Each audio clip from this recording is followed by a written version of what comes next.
Kembali bersama kami saudara, pameran pertahanan Indo Defense 2025 kembali digelar di J-Expo Kemayoran. Pameran ini menjadi ajang unjuk gigi alutsista canggih dari negara produsen yang memamerkan alutsista terbaru untuk dijual ke negara pembeli. Total 1.180 peserta dari 42 negara berpartisipasi dalam pameran ini. Pameran pertahanan menampilkan ragam jenis alutsista baik dari matra darat, laut, hingga udara. Salah satu daya tariknya adalah teknologi pertahanan terbaru yang dihadirkan dan disimulasikan kepada pengunjung.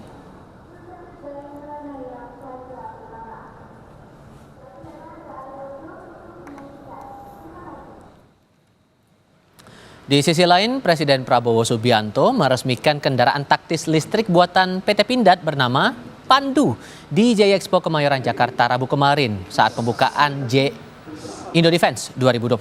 Prabowo membubuhkan sebuah pesan yang menegaskan Pandu adalah kendaraan buatan anak bangsa di kap kendaraan listrik itu. Diketahui Pandu dirancang menggunakan basis maung MV3 hasil pengembangan perusahaan alat pertahanan PT Pindad.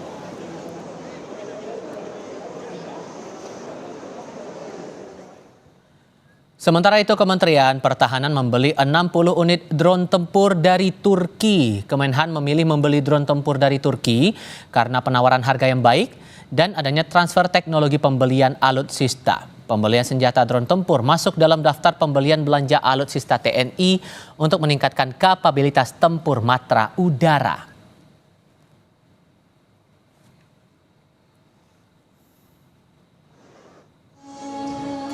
Pameran Internasional Industri Pertahanan Indo Defense 2025 Expo and Forum masih berlangsung di J-Expo Kemayoran Jakarta. Indonesia dan Turki juga telah menandatangani MOU kerjasama pengembangan jet tempur.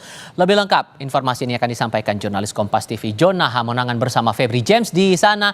Hal apa saja yang paling menarik dalam pameran dan mungkin bisa dilihat juga nih oleh para pengunjung di Indo Defense ini, Jonah? Rival, di hari kedua Indo Defense ini banyak sekali alutsista yang mencuri perhatian saya, tidak hanya dari dalam tapi luar negeri. Jadi masyarakat yang datang itu jangan ragu untuk datang karena sama mungkin hanya kita lihat. Nah, kita mulai saja. Ini di sebelah kiri kaca sebelah kanan saya, ini adalah rampur buatan dalam negeri. Jadi ini seperti alat tempur taktis.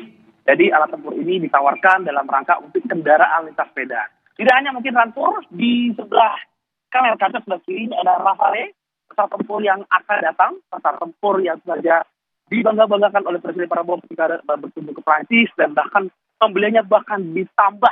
Jadi ini menunjukkan bahwa adanya modernisasi. Tidak hanya Rafale yang ada di belakang saya, di belakang saya ini adalah F-15EX yang Amerika terus menawarkan, terus menggoda kita pembeli meskipun sudah ada memory of understanding, tapi sampai sekarang memang belum ada pembeliannya. Bahkan juga dihadirkan simulator, tapi simulator ini sudah ditutup karena sudah jamnya.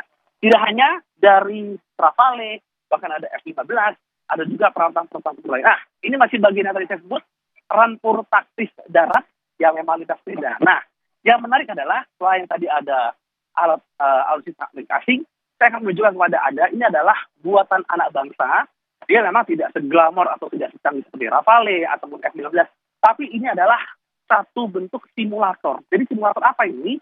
Jadi bayangkan ketika ada pertempuran yang dilakukan oleh pesawat tempur, ada yang dinamakan dengan dalpur atau pelai tempur. Jadi kalau di Indonesia, di TNI AU ada namanya Kopasgat atau Komando Pasukan Krismat. Jadi ada istilah dinamakan ground power controller. Jadi ketika pesawat tempur ini melakukan penembakan atau pengeboman, ada mungkin nanti pasukan khusus yang mungkin akan terjun people atau melakukan beras. Nah, saya akan menunjukkan kepada Anda bagaimana sidang ini adalah simulasi dilakukan. Jadi daripada mereka latihan di medan sungguh dan melakukan uang ratusan juta untuk bahan bakar, untuk perawatan, dilatihkanlah di simulasi seperti ini. Jadi ini adalah simulasi ketika pesawat tempur akan melakukan penembakan atau pengeboman. Nah, nanti diandaikan di belakangnya ini adalah pasukan tempur darat yang akan melakukan mungkin akuisisi atau mungkin melakukan. Nah, seperti inilah.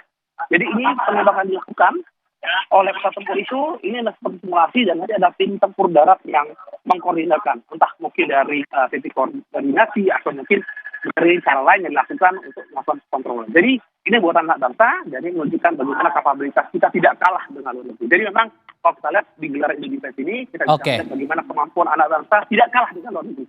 Ya, oke. Jona Hamonangan melamporkan langsung dari arena Indo Defense 2025 di Jaya Expo Kemayoran, Jakarta. Terima kasih.